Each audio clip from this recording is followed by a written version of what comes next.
Bismillah ar-Rahman ar-Rahim.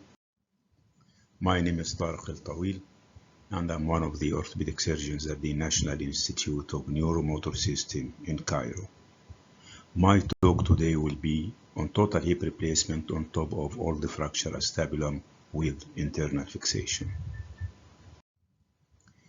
This is a 38-year-old man who presented to us with painful left hip following previous trauma fracture of the acetabulum, which was fixed with plate and screws, as you can see here. Unfortunately, he developed a vascular necrosis of the femoral head with secondary osteoarthritis.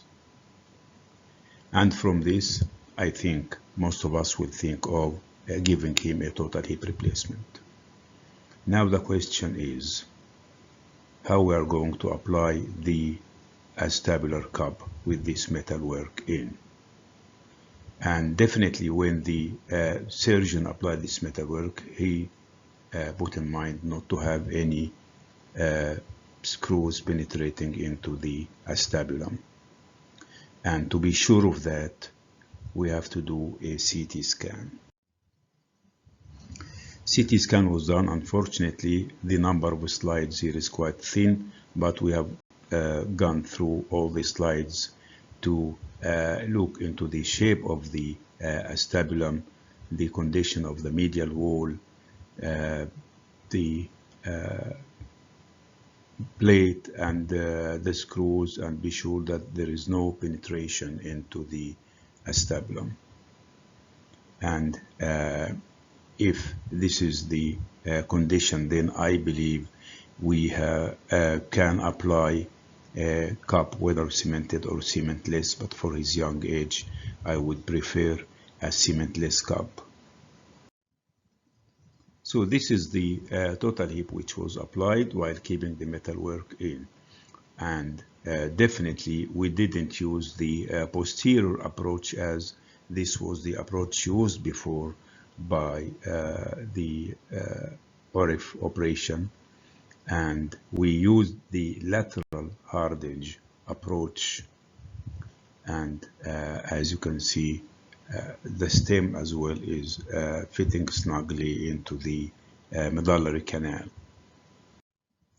This is better AP and lateral views, and you can see that the cup has been fixed with a couple of screws here. And a few years following the operation, the man was quite happy. And if you look at the patient, and if you look at the quadriceps muscle on the affected side and how healthy he is, you can conclude that he is doing quite well, no pain. He is practicing some sports that he likes, like swimming, and on this view he is squatting quite nicely and happily.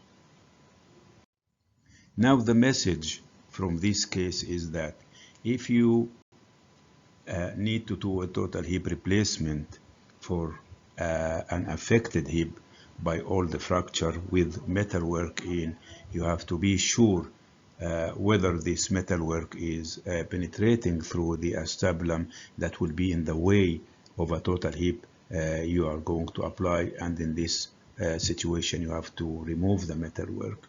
CT is a must.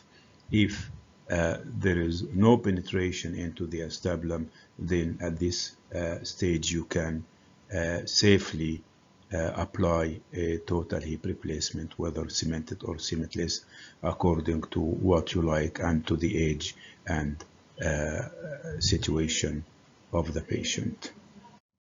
Thank you.